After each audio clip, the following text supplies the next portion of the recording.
Hi, William.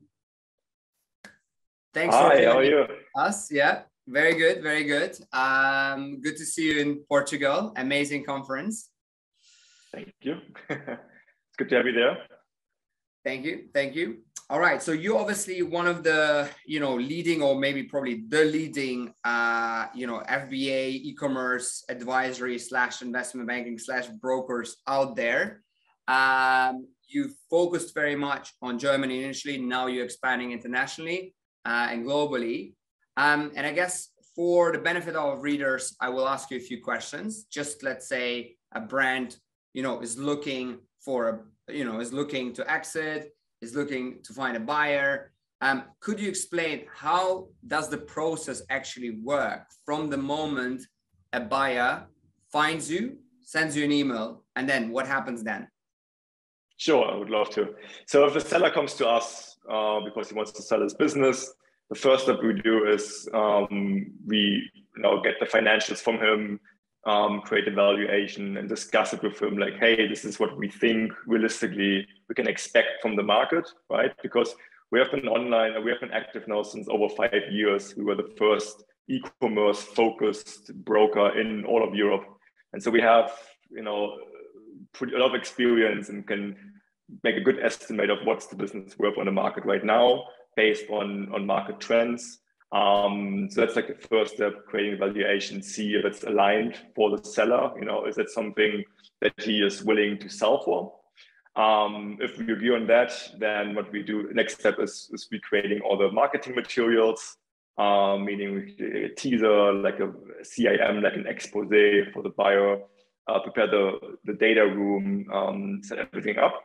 Once that's done, the sales process start, right? So we do the buyer outreach. We have a very big internal buyer pool, like an email list of over 3,000 buyers from all over the world who are looking specifically for e-commerce businesses. But then also, of course, we work with other sources of buyers. So we do a big outreach. Normally get like, but depends on the business, but we get like between 30 to 100 interested buyers in the first couple of days, especially like recently because e-commerce is like a hot topic for buyers. And then, we do the buyer qualification, like we talk to the buyers, we introduce the business. We do like all the like pre-sale pretty much as good as we can until then they also meet the seller, right? So we set up conference calls with the seller, we answer all the questions until we hopefully get a few offers, like LOIs from several buyers. And then, we help the seller with negotiation, getting the best price for him, the best deal terms. It's more than just the price, also like how he's getting the price, the money. And then also, of course, like we have a good network of lawyers, of tax attorneys, who can then help the seller with the contract and all the legal stuff and the tax stuff. So we really are like a very holistic form of consulting, from first valuation to finding the buyer to all the legal stuff until he has the money on his account, and he and hopefully the buyer are happy. Yeah. So that's our roughly our approach on how we help the sellers. Mm-hmm. And do you usually charge a fixed fee plus performance fee, as a percentage of the exit price, or does it vary? If the exit price is very large, sometimes you work without a retainer, or is retainer always the case? Mm-hmm. So we have a very different approach than most M&A advisors. Like most M&A advisors charge like a monthly retainer, like a fixed amount every month that cover their costs, and then like a fee at the end, like part of the transaction. What we have done differently from day one is that we charge no monthly retainer and also no upfront cost. So we say, okay, like we are 100% based on the success fee. So we get a percentage from the price. If we don't sell the business, we don't get any money. That enables us to build trust with sellers, right? Because we both work on the same goal. selling the business for the maximum value, because the more money the seller gets, the more money we get. So, you know, we have the same kind of like goal at the end, but also the seller has no risk upfront. Like, he can fully trust us with the process, and yeah, that's what we do since day one. And yeah, that's kind of like our internal promise is like, we will never change that system. We will always try to, you know, keep it that way. Yeah, that's very interesting. And I guess, so you answer probably, you know, my question is, how do you differ from other brokers, right? Because as you mentioned, or, you know, it's a very, very popular thing right now to try to sell your, you know, FBA brand. And of course, you know, with the supply side, there are also way more brokers out there. And as you mentioned, you don't charge a retainer. I know that a lot of other brokers charge, you know, $10,000 to $20,000 a month, for example. Mm-hmm. So that's one thing you differentiate, or you kind of differ with. What other factors? What other things are you kind of like where you are different to other brokers, for example? Sure. One more thing on the fee, like also, I don't know, like I know also many other M&A advisors who charge the fee on everything. Like, we don't do that, right? We don't charge, like, there's no commission, like 0% on inventory, right? Inventory is excluded from our fee. Also, like, if there's some component of the price, like an earn out, for example, that the seller gets later in the process, we get like a fee on that, but a much smaller fee. Because there's also a chance that we might not get the full earn out. Mm-hmm. So it's really like we're really trying to make it a very fair system. Other factors to differentiate ourselves, I'm always saying, like, it's what we see, like, we got a lot of competition in Europe in the last like 12, 24 months, like past 1 or 2 years, until like pretty much when the trend like started to buy Amazon or e-commerce businesses. But we have been active even 3 years before the whole like aggregator game started. And so our buyer pool is, I would say, like a huge plus for us, because it's much wider, much broader than, I would say, most M&A advisors in the e-commerce field. And that means we are completely independent from the typical aggregators. Like, actually, like, we are doing 80% of our deals to other types of buyers than aggregators, right? And so we are very independent, and that enables us as well to really find like the best buyer, and not just depending on one type of buyer. Mm-hmm. And then also, of course, our buyer pool, it is very much centered on Europe, but we have buyers all over the world. We have buyers in America and Asia. So our pool is very, very, very wide. And then, yeah, that's definitely also a big plus. Yeah. Mm-hmm, mm-hmm. How did you manage to build such a large buyer pool, right? You mentioned more than 3,000 names in there. I guess one you know reason is that you've been around for a really long time, mm-hmm. right? The second is you run Seller Barcamp, right, in Berlin, in Munich, now in Lisbon, yeah, as well. But other than that, like, how do you get new buyers, and how did you build your existing database? Yeah, it was definitely very helpful that we were the first ones in Germany, but also in Europe, you know, being specialized on that.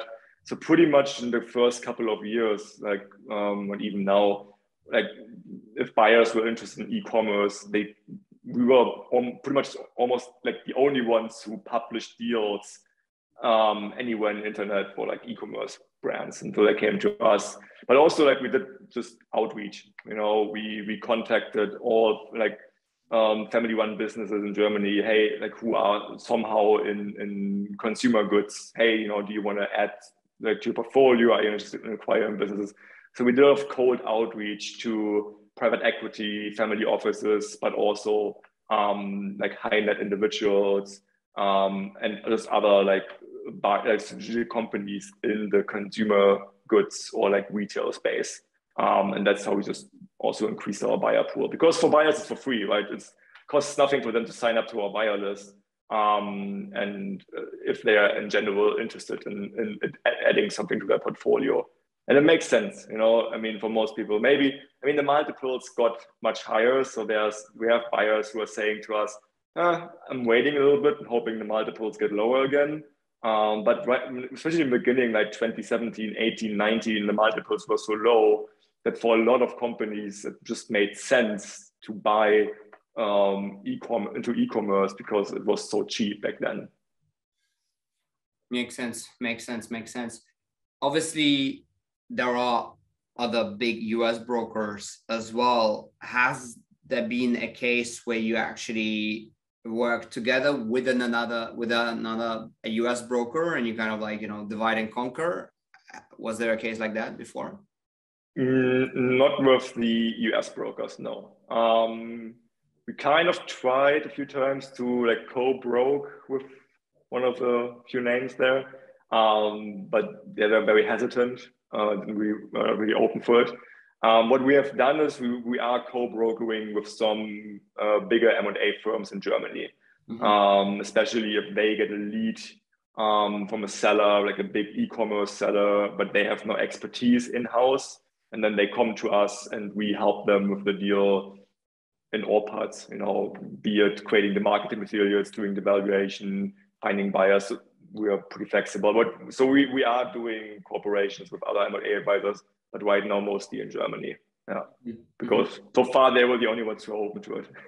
Yeah, makes sense. Yeah. And I guess in terms of, you mentioned there, right, like only 20% of your buyers are aggregators. And I think this is like a really big misconception in the market that, only aggregators are buying FBA brands, right? There are strategic consumer companies, there are family offices, there are private high net worth individuals.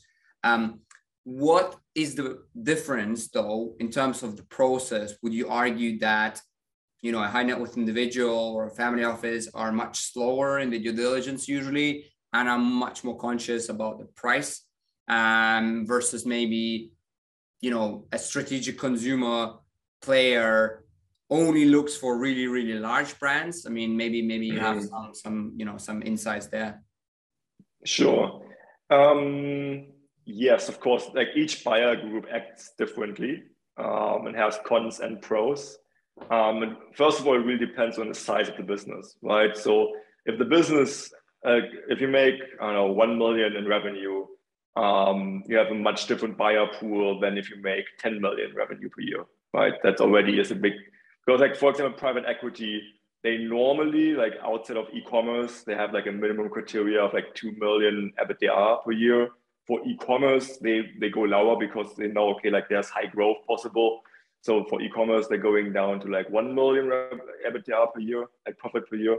But that's, for example, like that's the minimum they need, right?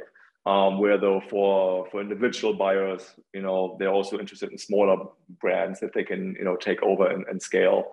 So it really depends, first of all, how big is your business? Also, like what kind of infrastructure do you have? There's some buyers who want that you have employees, that you have systems in place, that he doesn't need to do everything. And there's some buyers who say, what, employees, I don't care because I have already my team in place. I just want to add the products into my portfolio. In case of behavior, for sure, like the aggregators, they always promise, okay, our USP is speed, right? We just do it really fast. We get the deal done in 2 weeks, 3 weeks, and that's great. And that's also what they did, I would say, 2020, 21. But there's also one reason why right now, at least when we record this, they are not buying anymore or just very much more selective. Is also they noticed, oh, we bought some brands that actually we kind of regret to buy, that we bought them, right? Because if you buy a brand in like 2 weeks, 3 weeks, and that includes due diligence and also creating the contract and everything, that means you cannot go as deep into due diligence as you might have wanted to, right? And so other buyers, like strategic buyers, other companies who are already in the industry, they need more time usually, but they just take more time to take a deeper look. But then also, if they really have a good understanding of the company and see, okay, this really fits perfectly to us, we see also that in that case, they are also willing to pay more. Or what's also like, and that's also a big plus. Yes, they may pay a little bit less, but you as the owner of the business can still be part of it and grow together with them. And that's also what we see more sellers are willing to stay on board for 1-2 more years with the buyer, if the buyer is like a big corporation who has all the needs, all the financial possibilities, and and you can stick around for 2 more years, grow the business together, and then exit. Maybe you keep 10%, 20%, and then exit those 20% with much higher EBITDA than right now. And so there are many different possibilities out there for sure. Yeah, makes sense. Interesting. And in terms of geographies, I guess, do you see a difference between brands in Germany who are looking to sell versus, I don't know, brands in Spain versus brands in the US? Is there like some difference, or they're all the same kind of, or they're all yeah, one of the main difference we see between, like, especially between brands in Germany and brands in the US, is the whole topic of financials. Like in Germany, it's pretty much standard to have good records and clean books. Everything is in place. And then, you have sellers from the States and they just send you some Excel sheets that they created. And it's just a mess. So in terms of standards of accounting, bookkeeping, there are some differences that we had to get used to. Then also, like, it just takes much longer than diligence, of course. And also just expectations in general. Like sellers from certain countries have higher expectations than other countries. In terms of price, or also like time commitment, all that kind of stuff. Yeah. I would say the biggest difference we notice is really like different standards in each, like in different countries towards like accounting and bookkeeping. Yeah, that's very interesting. Yeah, we actually saw that as well when we looked at a few brands. Yeah, I mean, I think, in Germany, running a business just requires just so much more scrutiny from the tax man. So you really have to have all your ducks in a row. It's very annoying if you own a business in Germany, but if you want to sell a business, actually it comes in pretty handy. Yeah, absolutely. And then you mentioned obviously that you're quite selective also in terms of who you run the seller process for, because you want to obviously maximize the chances of an exit because you want to get paid. So there are a lot of, let's say, supplements businesses out there on Amazon. And let's say there is a situation where 5 similar businesses apply to you, or, basically want you to sell the brand. How do you actually prioritize them, right? Do you say, okay, look, you were first, obviously, you're very similar to the other ones. Let us run a process for you. And then in a month or 2, we do the next one, and then the next one, et cetera, et cetera. How do you deal with that? Yeah, I mean, again, like it depends, of course. If they're all kind of the same size, it's a bit difficult. But if we have, let's say we have 2 businesses and one makes 2 million in profit and one makes 100,000 in profit, those we have very different buyers for each of those businesses. So we can launch them simultaneously without any problem, and probably find very different buyers for each of them. So in general, we like it really doesn't happen that we have lots of similar businesses at the same time, so far at least. And even if we make it happen, like we might even find a buyer then for both of them, or 3 of them, if they're if they're kind of still different in kind of products or sales channels, that kind of stuff. But in general, our criteria are pretty flexible in terms of like hard facts. So everyone who has everyone who pretty much has a profit of 100,000 or more per year that's enough for us. That's enough for our buyers. That's like the minimum kind of like criteria in terms of size. And then have a good margin, if possible over 20%.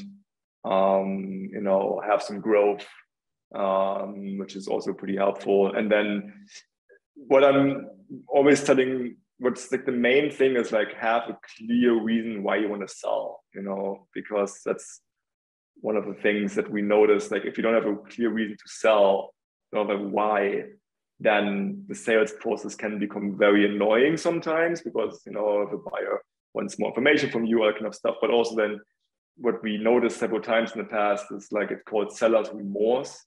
So, you know, you're almost done with the deal. You know, maybe signing is in 1 week, and then you realize, oh, actually, I don't want to sell, right? And that's the worst that can happen. And so, yeah, this is like. And how often did you see that? Like, what's the percentage of that happening? By the way, your internet froze a bit, but what's the percentage of that? You know, seller's remorse. Sellers, I mean, it's a low percentage, but also because we got much better in finding that out before the sale. Like I remember, like in the first 2 years, we actually had several, like not a lot, but still a pretty high percentage of sellers that during the sales process noticed, wow, like now that I have to talk about business so much, I got so many ideas and buyers give me ideas what they would do. And I'm like, I want to do this now, right? Or, you know, 1 week before the signature, the notary appointment, they're like, oh, actually, no, I want to keep it. So there were like several deals that happened to us where, you know, we're like, oh my God, like we put months of work into this, and now, you know, he's noticing he doesn't want to sell. So we got much better, like figuring it out before we start the sales process. But and I get it, like, but that's something that people underestimate. You know, they're just like, oh, my friend sold his business and now he's a multi-millionaire. I also want to have that. And so they're just selling just because they see a number. But then, like, that's the only outcome they think about, right? This number. But there's so much more to think about. Like, what do you do with money? What do you want to do with money? You know, what's your idea after the sale? You know, do you want to start something new or? So it's a big deal that people don't think about. Yeah, that's interesting. I mean, we talked to a few brands and we were really close to buy one as well. And then we really gave him basically like our value add plan. And he then decided suddenly not to sell. And we were like, what? I mean, we thought we had a deal here. And then, so I can understand it. I can see that, especially if it's a high quality business and it's growing.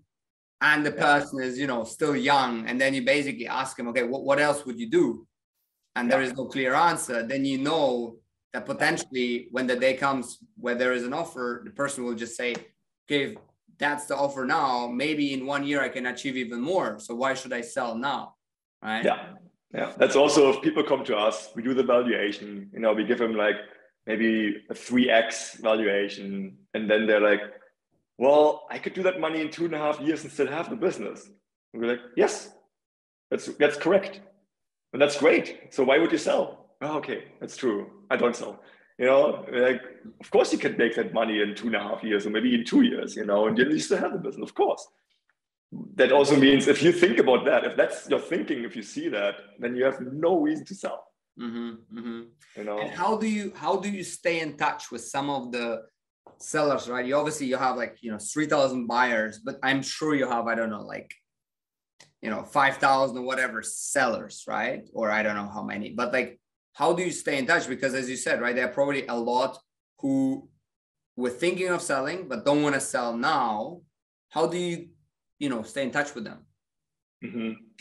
Different ways. A lot of sellers, we are helping them like up to like 2 years before they come to us. And they're like, you know, I want to sell, but not right now. I might want to sell in 2 years, 3 years. And so we work with many sellers that we are right now helping to prepare their business for selling. So we kind of give them advice. Okay, this is what you should those are like little things you can tweak to make the business really sellable. Then also what you mentioned before, we have our own conferences, seller barcamp several times a year normally. So we always meet them there. You know, they can come there and normally give them like a discount or a free ticket if they want to sell with us later in the future. So that's one thing we give value. Now, like we start like a webinar series with like interesting topics, also like about selling your business. So we have like different ways how we stay in contact with them and just give them valuable input until they're ready. Yeah. Makes sense. And then in terms of, anecdotes and what went wrong sometimes during a sale process, I mean, can you share maybe one of, the craziest story? I don't know, it could be bad, could be good. Only one, okay. Or two, feel free to do more. No. I mean, I think we witnessed a lot of stuff in the last 5 years. From sellers backing out 2 days before closing to like in due diligence, things come out that we are just like, why do you keep it a secret to us? There was one seller, like we always ask them, be open. Like everything will become public. There's nothing, even if we can hide something in diligence, the buyer will have access to your email accounts and everything after the business sale is done. And if things come up after, there's a clause in the contract that says, you're still, liable for that. But there was one seller who was hiding just literally until the end of due diligence that he was still buying like thousands of reviews for his product on Amazon. And that's of course like you could do that maybe 6 years ago, but not anymore. Like it's just Amazon is really strict with buying reviews. And so he was still doing that, not just like 10 or 20, like thousands. Like the buyer found the invoices from like the service provider. And that of course was a deal killer. So that's also what we be, just open and transparent and just work. Like if there are problems, the sooner you address them in the sales process, the more time you have together with the buyer and with us to find a solution for that, and not just hide them and hopefully no one will find out about it. But that's kind of like what happened several times where sellers try to like keep something hidden from the buyer and from us. We're like, that's it's not working, right? So that seller remorse, people backing out, we had one, I don't know, it's not really funny actually, it's pretty sad. We had one deal where suddenly the buyer disappeared and then we found out he was dead. So that's also something we're like, oh, okay. And then, so yeah, you see lots of stuff. For sure. Interesting.